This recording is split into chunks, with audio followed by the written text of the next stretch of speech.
나는 내가 모른다는 것을 안다. 소크라테스에 대한 기본적인 정보는 조금씩 가지고 계시죠? 이미 윤리 시간에 많이 접해 보셨을 테고 책으로도 접해 보신 분들이 또 계실 테니까요. 어떤 분들은 조금 더 많이 아시는 분들은 반복되는 내용이 있을 수도 있는데 처음 접하시는 분들을 위해서 조금 더 자세하게 말씀을 드릴 테니까 하나하나 짚어나가면서 소크라테스가 어떤 사람이었고 어떤 가치 있는 일을 했으며 왜 철학사에서 그렇게 중요하다고 말하는지 그걸 같이 한번 공유해보는 시간입니다. 아까 말씀드린 크세노폰이라는 제자가 있습니다. 소크라테스의 제자. 이 크세노폰이 어느 날 길을 가다가 어떤 노인을 한 사람 만났어요. 노인이 묻습니다. 자네 생선은 어디서 파는지 들어봤는가? 아, 그래야 생선이야. 시장 가시면 되죠. 그럼 덕을 쌓으려면 어디로 가야 되는지 알고 있는가? 자, 여기 잠깐요. 이 덕이 뭐라고 말씀드렸어요? 아르테. 아르테. 이 덕이 품성이 아니에요. 품성 중에 하나긴 한데, 뭐, 인자함, 이런 게 아니에요. 내가 나 자신으로서 최고의 탁월성이 달성되는 상태. 이 상태가 덕이라요. 네가 훌륭한 사람이 될 수 있는 방법은 어디서 가서 배우는지 알아? 그건 잘 모르겠습니다. 그래, 그걸 모른다면 나를 따라오게.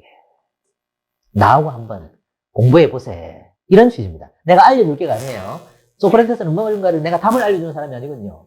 나하고 같이 한번 알아보세. 라는 취지의 말처럼 들립니다. 이 노인이 소크라테스였습니다. 그 길로 크세노폰은 제자가 되죠. 뭐 극화된 것일 수 있는데 참 인상적인 만남입니다. 어떤 사람과 사람이 만났을 때 불꽃이 탁 튀기는 순간이 있죠. 저는 이게 불꽃이 튀기는 순간이라고 봅니다. 크세노폰은 한 번도 이런 말을 하는 사람을 만나본 적이 없었을 거예요. 전부 길 가는 길을 묻지. 생선 어디 파니? 빵 어디 파니? 이거 구하려면 어떻게 되니? 이렇게 묻지. 네가 네 능력을 최고로 발휘하기 위해서 어디로 가서 배워야 되는지 아는가? 이런 질문을 잘 받아주지 못했을 거거든요. 그 질문에 대해서 뻥찌고 있는데 모르겠습니다 했더니만 나를 따라오게. 한번 같이 알아보세요. 이런 게 뭔가에 끌려 들어가는 그런 순간이 아닐까 싶어서. 여러분들께서도 철학 과정 오시기 전에 이런 경험이 계셨죠? 여기에 가면 아레트를 얻을 수 있지 않을까? 하는 알게 모르게 그런 게 계시지 않을까 싶은데. 네. 될는지 모르겠습니다만 한번 해봅시다. 이런 매력적인 노인이 소크라테스였습니다. 참 뭐라고 표현해야 될지 진짜 참 매력적인데 이 사람은 아테네 철학의 황금 시기를 살았던 사람인데요. 아버지가 석공이었습니다. 돌을 쪼개서 조각을 만드는 필요한 것들을 만드는 석공이었죠.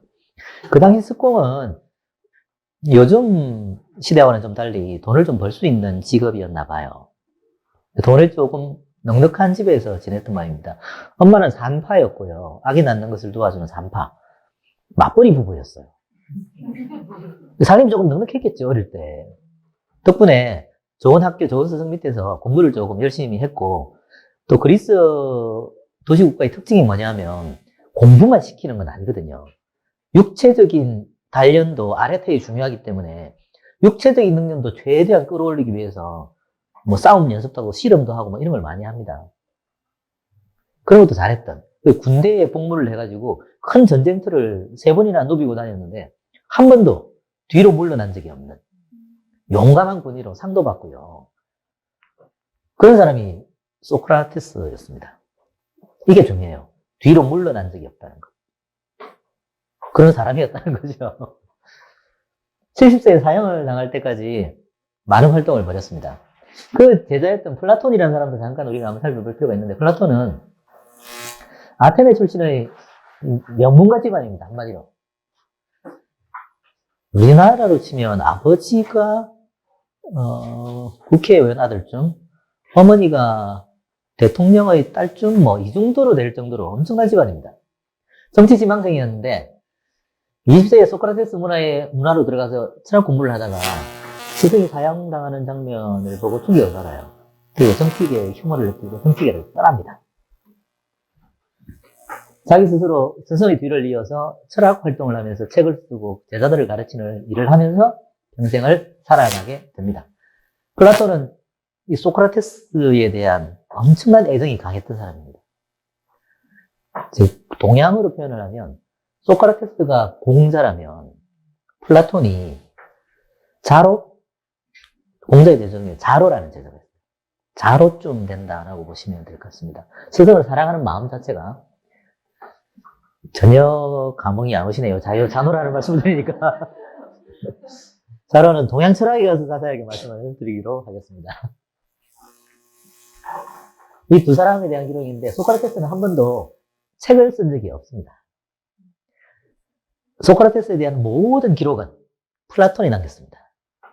심지어 플라톤은 대화편이라고 되어 있는데 자기가 쓴 책을 소크라테스를 등장시켜서 소크라테스와 제자들 혹은 다른 사람들이 대화하는 방식으로 책을 씁니다. 소크라테스가 이렇게 말했습니다. 그러자 어떤 제자가 이렇게 불만을 토했습니다. 제자가 불만을 토하니까 소크라테스가 또 이렇게 대답했습니다. 이렇게 해서 책을 쓰는 거예요.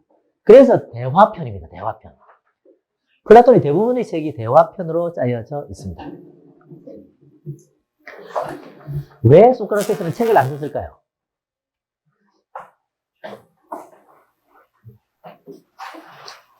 아직은 잘 모르시겠죠? 네? 오, 맞아요. 말을 중요하게 여겼습니다. 소크라테스는 말을 중요하게 여겼습니다. 왜 그럴까요? 왜 말이 중요할까요? 글보다 말이 더 중요하다고 생각했어요. 말은 무한한 가능성, 현실을 잘 표현할 수 있는 부분들이 남아 있습니다. 가능성의 여지가.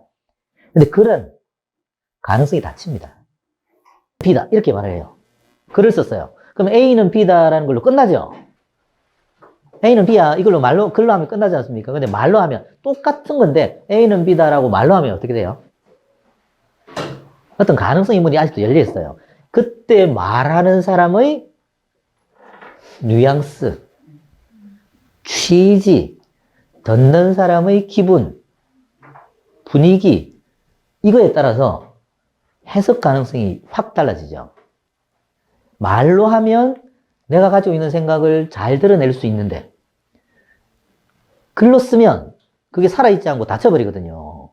소크라테스는 어떤 게 닫혀있는 게 싫은 겁니다. 이 사람이 주로 사용하는 방식이 질문과 대화 이런 거죠. 질문을 하면 대화의 가능성이 열려 있잖아요. 어떤 답을 획일적으로 남기고 싶지 않은데 그런 답은 획일적으로 남기죠. 반면 대화는 가능성을 열어둡니다. 그래서 책을 쓰지 않았을 가능성이 높아 보입니다. 반면 플라톤은 그걸 정리를 너무 잘해가지고 너무 많은 글을 써서 우리를 괴롭히고 있는 사람 중에 한 사람이죠.